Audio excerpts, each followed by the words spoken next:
पूछते हैं। नमोस्तु महाराज जी, अकाम निर्जरा को लेकर है, अकाम निर्जरा को बेकार क्यों कहा गया है?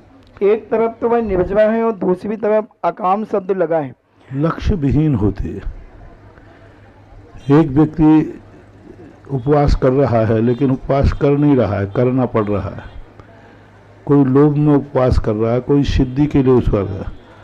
आत्म अनात्म के ज्ञानहीन जे जे करनी तन करन छीन। तपस्या करेंगे, सब कुछ करेंगे, लेकिन आत्मा अनात्मा का कोई ज्ञान नहीं है। तो इस प्रकार से इसकी अकाम निद्रा करते हैं। हमारे शास्त्रों में बहुत बड़ी बात है, मासोपवास करना वनवास जाना, सिद्धांत का मनन मौन सदा निभाना, ये व्यर्थ हैं श्रमण के बिन शामवाना। यदि लक्ष्य विहीन क्रिया है और शाम भाव, वहाँ दो अर्थ में, समता भाव और सम्यक दर्शन, और समय समार का अर्थ है वहाँ समय रूप, आत्मा रूप। आत्मा रूप जो परिणाम है यदि वह दृष्टि में नहीं है तो वह निर्जरा तो है लेकिन काम की नहीं है। कर्मों का क्षय तो हो रहा है लेकिन बंध मूलक है। इधर निर्जरा भी हो रही है, उधर बंध भी हो रहा है। तो बंध मूलक निर्जरा को अकाम निर्जरा कहा जाता है। ऐसा। हेलो, चलिए अब हम सभी जिज्ञासा समाधान के लाइव सेशन की ओर चलते हैं।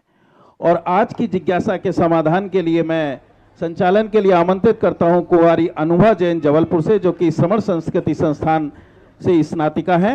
मैं आमंत्रित करता हूं कि वे आज की जिज्ञासा समाधान का संचालन करें। कुमारी अनुभा जैन।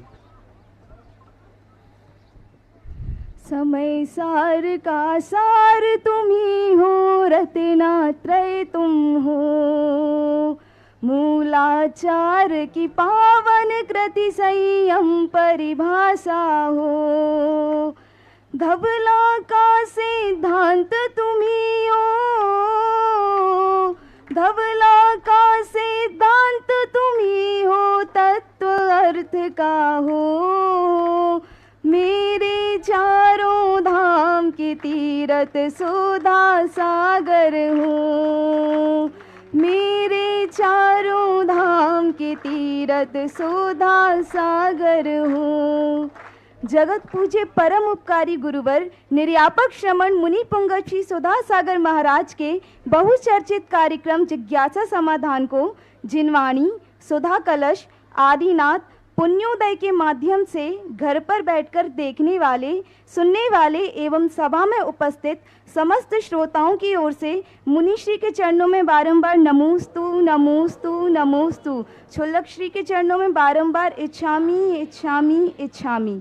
जिज्ञासा रूपी पिपासा को शांत करने के लिए, सुधामृत के पान के लिए मैं प्रथम जिज्ञासा के लिए आमंत्रित करती हूँ श्रीमती मीरा जैन दमोह एवं शिवराचार्य आर के जैन, शिवरार्थी आर के जैन।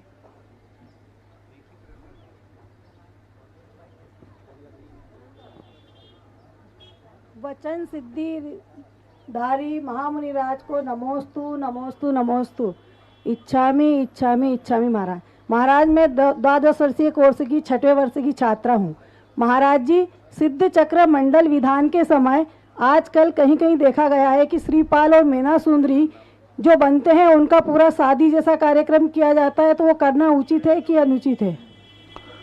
किसी भी चीज़ का एक नाटकीय मंचन की एक आज परंपरा चल रही है, क्योंकि नाटकीय मंचन के माध्यम से व्यक्ति की जो भाव भाषणा है वह दिमाग में बैठ जाती है। एक कथा को सुनना और एक कथा को मंच पे देखना, रामायण सुनना और रामायण को रामलीला देखना, या उसमें जो रामायण सीरियल आपने देखा, कितना अंतर रहा।